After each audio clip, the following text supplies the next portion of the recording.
Well, hello. The title for this video for the 26th of October is Generational Flaw. Well, my son finally stood up to the manipulation, this time by a lady who threatened to kill herself. That's a common modus operandi. She's been living here for 4 weeks, but late afternoon yesterday, he stood his ground and told her she had to leave. Of course, she could not fit all her things into her vehicle, so there is still much of her stuff in his home. The bombshell, for me, came when he compared me to her, suggesting that it would be good for me to move out too. Yes, I agree. However, I tried to move out within the first month, only to get shot down by the wife of the guy to whom I offered 6 months' rent in advance on another place. Believe me, I would give anything to have my own place. And it was totally unlawful that my home was stolen in February. On my very limited income, I have few options. Indeed, this is not an easy video for me to do.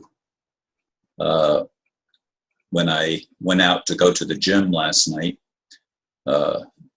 between 2 and 3 o'clock in the morning, I was stopped by my son, who was sitting on the front porch, and I ended up sitting there for a good while talking with him, and he had some correspondence with the lady who was complaining that her cat was uncomfortable. I always thought she had a dog. That's how much I knew. But anyway, she didn't have any power. She couldn't use her internet. So my son agreed that if she would drop the crazy lawsuit against the guy that bought the house that was her parents had owned, and her brother was the power of attorney to sell the house, and she was given 6 months. 6 months. She was given 6 months notice before the house was sold, and then 2 more months. Actually, over 6 months house before the house was sold, but 2 more months, 60 days, to get out after the house was already purchased, and she didn't make any effort to move. And in the last day, she had to quickly load up her van and get out. And she ended up at my son's house. Well, he's now given her 2 more weeks where she can pitch the tent that he gave her on his porch, back porch, and she can stay there for 2 more weeks, provided, and there were some provisions, provided she dropped the insane lawsuit against the guy that bought her house, and to get the money released, because apparently now the money that she had inherited through the death of her parents is put on hold so that she can't access it. So anyway, there's a whole lot of issues involved. And, I listened as my son explained all the stuff that's going on with her, and shared some of the emails that went back and forth last evening after dark. The surprise came, of course, when he said that, in a sense, I've manipulated him into staying here. I'm sorry. That was like hitting me under the belt. And if I had a way, if anybody could provide me a way that I could move out quickly, I would. And at this point, if I had enough money, it doesn't even matter where I would go, as long as it's not a cold climate. I don't want to live where it's cold. I'm sorry.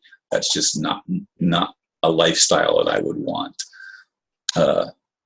But if I can have enough to get a place of my own and go through my things and determine what I need to take and keep and what I'm willing to relinquish. Remember,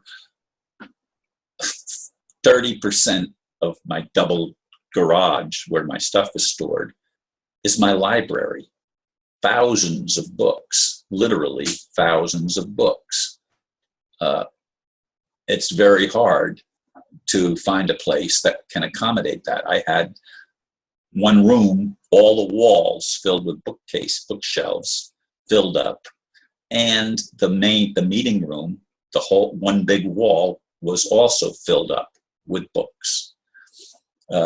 So I have a lot of books, and I even had more books in my room, books like the Anastasia series that of books that I read regularly, my Bible and other things like that, all of which, of course, was packed suddenly when I had the court appearance, and it was a setup. It was a setup by my own attorney and by the courts, in which I didn't have a chance. And yes, at some point, if the courts ever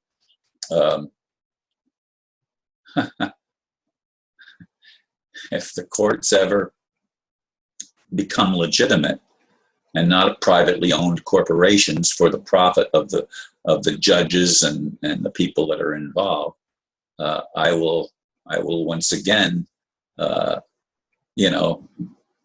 try to get back that which is mine.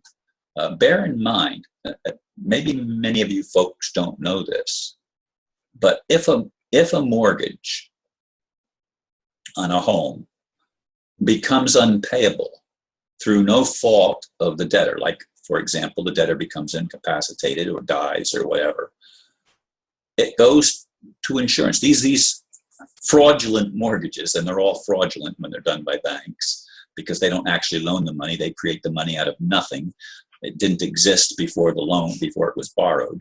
They're taking the money out of yours and my accounts. But in any case, it's all covered by insurance. So the banks never lose not one red cent, because that's how the system works. So they were paid when I was unable to pay through no fault of my own because of the lawsuit.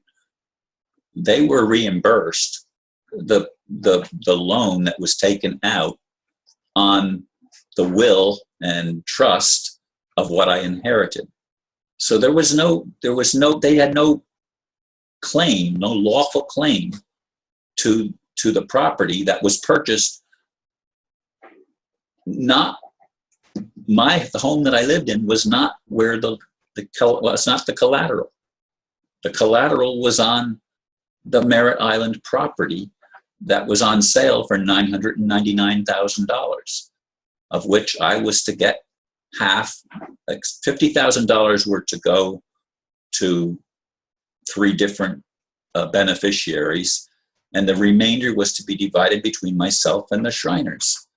And through no fault of my own, again, I was unable to pay back that loan on that property, which was a 6-month loan.